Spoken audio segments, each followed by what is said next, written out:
Good morning, dear students.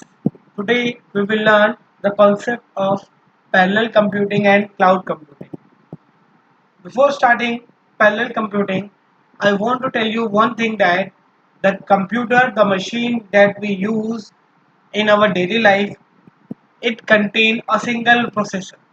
Okay, जो भी हम डिवाइसेस जनरली हम यूज करते हैं वो क्या होती है, सिंगल प्रोसेसर कंटेन करती हैं। और वो सिंगल प्रोसेसर क्या करता है, मल्टीपल टास्क को मैनेज करता है। ओके, बट एक चीज आपको हमेशा ध्यान में रखनी है कि ऑल्दो हमारा जो प्रोसेसर है वो मल्टीपल टास्क को हैंडल कर रहा है, बट एक टाइम पे हमारा जो कंप्यूटर है वो क्या कर सकता है, एक ही प्रोसेस को एग्जीक्यूट कर सकता है। ओके, अगर आपको डिफरेंट डिफरेंट एप्लीकेशन को एक साथ साइमल्टेनियसली रन करना है तो you need a multiple processor. Okay, अगर सिंगल प्रोसेसर है तो एक टाइम पे वो एक ही एप्लीकेशन को रन और एग्जीक्यूट कर सकता है। वो मैनेज मल्टीपल एप्लीकेशन को कर रहा है, बट एट द टाइम वो सिर्फ एक एप्लीकेशन के साथ डील कर रहा है। ठीक, तो पैरेलल कंप्यूटिंग एक ऐसा कॉन्सेप्ट है जहां पर हम क्या कर रहे हैं कि मल्टीपल प्रोसेसर का यूज कर रहे हैं। ठीक है, अब यहाँ पर क्या बात आती है, आप ये बोलोगे कि जो अगर मल्टीपल प्रोसेसर है तो ये तो बहुत अच्छी बात है, हमारा कंप्यूटर और भी ज़्यादा फास्ट हो जाएगा, तो ये तो बहुत अच्छी बात है। तो इसमें प्रॉब्लम कहाँ पर है? प्रॉब्लम कब अराइज होती है? प्रॉब्लम तब अराइज होती है जब लेट अस सपोज मेरे पास एक टास्क है, I have a single task, मुझे ये एग्जीक्यूट कराना है। लेकिन अगर मुझे ये एग्जीक्यूट कराना है तो ये जो एग्जीक्यूशन होगा वो सिंगल प्रोसेसर नहीं करेगा। मैं इस पर्टिकुलर टास्क को डिवाइड करूंगा फोर डिफरेंट डिफरेंट पार्ट पे। ठीक है, अब फोर डिफरेंट डिफरेंट पार्ट पे अगर मैं उसको डिवाइड करूंगा और चारों जो जो आपके प्रोसेसर है वो क्या करेंगे, इसको अलग अलग डील करेंगे और इंडिपेंडेंट डील करेंगे। अब प्रॉब्लम यहाँ पर क्या आएगी, अगर मुझे क्या करना है, मैंने अगर दे दिया कि two plus one, two plus three और टू प्लस, अब वो टू प्लस क्या करेगा, जब आपका फाइव और मल्टीप्लाई बाई थ्री होगा तब ये रिजल्ट एग्जीक्यूट होके आएगा, तो ये तो आपका ये उसको ऐड करेगा इसमें। या अब आप क्या मल्टीप्लाई करोगे थ्री से, जब ये डिवाइड होके आएगा तो ये तो आप क्या करोगे, इसको इसमें मल्टीप्लाई करोगे। अब बात यहाँ पर ये आएगी कि अगर मैं यहाँ पर आपका चेंज कर लूँ, अब आप बोलोगे कि सिक्स से डिवाइड करना है फाइव को, जब ये रिजल्ट आएगा तो ये तो क्या करोगे आप इसको, एक्सपोनेंट जब निकल के आएगा तो ही तो क्या करोगे आप इसको इसमें डिवाइड करोगे। और जब ये पूरा कंप्लीट हो जाएगा तो देन क्या होगा, ये वाला पूरा पार्ट और ये वाला पूरा पार्ट क्या हो जाएंगे, आपका ऐड हो जाएगा। तो यहाँ पर प्रॉब्लम क्या है, प्रॉब्लम यहाँ पर ये है कि अगर मैं अपने सिंगल टास्क को डिवाइड करता हूँ और अलग अलग प्रोसेसर को देता हूँ, तो वो प्रोसेसर क्या करेंगे, अगर इंडिपेंडेंटली काम करेंगे तो जो मेरा रिजल्ट है वो आपका क्या हो जाएगा, रॉन्ग आ जाएगा। अब जैसे कि मैंने बोल दिया कि आपको थ्री मल्टीप्लाई फाइव फाइव करना है, या मैंने बोल दिया कि फाइव डिवाइड बाई सिक्स करना है। ठीक है, तो आपको पता है कि पहले ये वाला एग्जीक्यूशन आपका क्या होगा, कंप्लीट होगा। लेकिन अगर मैंने बोल दिया कि फाइव डिवाइड बाई सिक्स करो, ये अलग प्रोसेसर को दे दिया, तो वो क्या करेगा, आपको एक रॉन्ग रिजल्ट आपको कंप्लीट करके देगा। तो यहाँ पर जो क्या है कि अगर मैं एक सिंगल टास्क को जब डिवाइड करूंगा तो प्रॉब्लम क्या आएगी कि वो जो आपको डिवाइड करूंगा वो है तो एक ही टास्क, तो वो जितने भी पार्ट में डिवाइड करूंगा वो एक दूसरे पे क्या होंगे, डिपेंडेंट होंगे।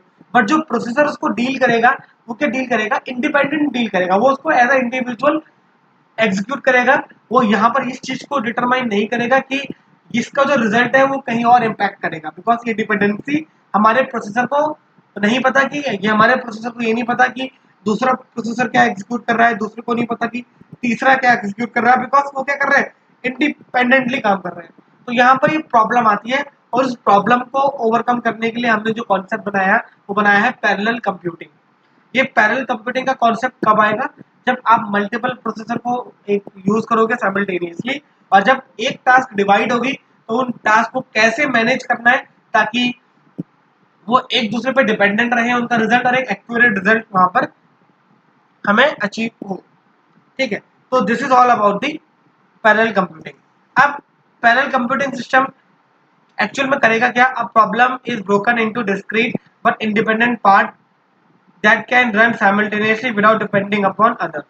Each part has its own instruction that can be executed independently. Instruction can from each part can execute simultaneously on different processes. अब यहाँ पर हमें उसको साइमल्टेनियसली भी रन कराना है, ठीक है, इंडिपेंडेंटली भी रन कराना है, बट यहाँ पर डिपेंडेंट जो रिजल्ट है वो भी एक्यूरेट चाहिए। तो इन सारी चीजों को डिटरमाइन करने का काम क्या है, पैरेलल कंप्यूटिंग का। अब पैरेलल कंप्यूटिंग को हम कैसे अचीव कर सकते हैं? एक तो सिंपल सी बात है कि हम एक ऐसा कंप्यूटर परचेज कर लें जिसमें क्या हो, मल्टीपल प्रोसेसर हो या मल्टीपल कोर हो, ठीक है, हम ऑक्टा कोर जो बोलते हैं प्रोसेसर, उसमें 8 कोर है, ठीक है। और या तो हम एक क्या करें, डिफरेंट डिफरेंट कंप्यूटर को एक नेटवर्क से कनेक्ट कर लें। लेट अस सपोज मेरे पास क्या है, मेरे पास बजट नहीं है कि मैं एक नया मल्टी प्रोसेसर कंप्यूटर परचेज कर लूं, बट मेरे पास 4 डिफरेंट डिफरेंट कंप्यूटर पड़े हुए हैं। तो मैं क्या कर सकता हूँ, उन चारों कंप्यूटर को क्या करूँ, एक साथ कनेक्ट करके एक, क्योंकि 4 कंप्यूटर है तो 4 प्रोसेसर तो होंगे ना वहां पर, तो 4 जो कंप्यूटर है उन चारों को एक नेटवर्क के थ्रू कनेक्ट करके क्या कर सकता हूँ, उनसे भी पैरेलल कंप्यूटिंग को अचीव कर सकता हूँ। Again, I'm saying parallel computing is a concept. Okay. अब सिंपल सी बात है कि अगर हमारे पास पैरेलल कंप्यूटिंग होगी तो टाइम भी सेव करेगा, कॉस्ट भी सेव करेगा, लार्जर प्रॉब्लम को सॉल्व भी जल्दी कर लेगा, ठीक है, हार्डवेयर को प्रॉपरली यूज कर पाएगा, ठीक है। तो एडवांटेजेस इसके बहुत सारे हैं, ये तो ऑब्वियस सी बात है। अब बात आती है क्लाउड कंप्यूटिंग की। क्लाउड कंप्यूटिंग की बहुत सिंपल कॉन्सेप्ट है, आप बहुत बार पढ़ चुके हो। अगर आप अपने कंप्यूटर में जो भी डेटा है, जो भी फाइल्स है, उसको आप अपने कंप्यूटर पे स्टोर ना करके इंटरनेट पे स्टोर करोगे, तो वो कॉन्सेप्ट क्या होगा, क्लाउड कंप्यूटिंग का कॉन्सेप्ट होगा। If cloud computing refers to storing and accessing data and programs over the internet instead of your computer's hard drive। अगर आप अपने डेटा को हार्ड ड्राइव पे स्टोर ना करके इंटरनेट पे स्टोर कर रहे हो और वहीं से डेटा को एक्सेस कर रहे हो, तो आपका वो कॉन्सेप्ट क्या होता है, क्लाउड कंप्यूटिंग क्या होता है। एडवांटेज क्या है कि आपकी स्पेस बचेगी, ऑब्वियस सी बात है, आप अपनी स्पेस के लिए आपकी बचेगी, आपकी कॉस्ट बचेगी, क्योंकि आपको क्या करना पड़ेगा कि आपको एक्स्ट्रा जो स्पेस है उसके लिए अलग हार्डवेयर नहीं परचेज करना पड़ेगा, कोई मेमोरी कार्ड, कोई हार्ड डिस्क परचेज नहीं करनी पड़ेगी। सेकेंड थिंग, आपका जो कंप्यूटर है वो इतना ज़्यादा सिक्योर नहीं है जितना किसी गूगल का या माइक्रोसॉफ्ट का सर्वर होगा। वो आपके डेटा को सिक्योरिटी प्रोवाइड करेंगी, पहली बात, और आपको हार्डवेयर भी कम परचेज करना पड़ेगा अगर आप क्लाउड कंप्यूटिंग को यूज़ करते हैं तो। और डिसएडवांटेज क्या है, ऑब्वियस सी बात है कि आपको इंटरनेट कनेक्शन की रिक्वायरमेंट हमेशा होगी डेटा को स्टोर करने के लिए और डेटा को रिट्रीव करने के लिए, ठीक।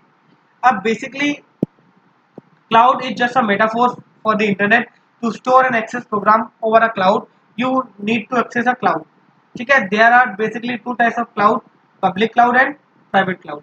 जो एक्चुअल में डेटा स्टोर होता है इंटरनेट पे, वो कहाँ पर स्टोर होता है, क्लाउड में स्टोर होता है, ठीक है। और इस कॉन्सेप्ट को क्लाउड कंप्यूटिंग बोलते हैं, बट एक्चुअल में जो डेटा स्टोर हो रहा है वो क्लाउड पे स्टोर हो रहा है। Public cloud as a name suggest कि ये पब्लिक क्लाउड है, पब्लिक के लिए है, इसे कोई भी यूज कर सकता है विदाउट एनी लिमिटेशन, ये सबके लिए ओपन है। जैसे गूगल ड्राइव है, अमेजन क्लाउड ड्राइव है, आई क्लाउड है, माइक्रोसॉफ्ट अर्ज्यू है, ठीक है, अर्ज्यू है, ये सब क्या है, पब्लिक क्लाउड है, इनको कोई भी यूज कर सकता है without any limitation and boundation, okay.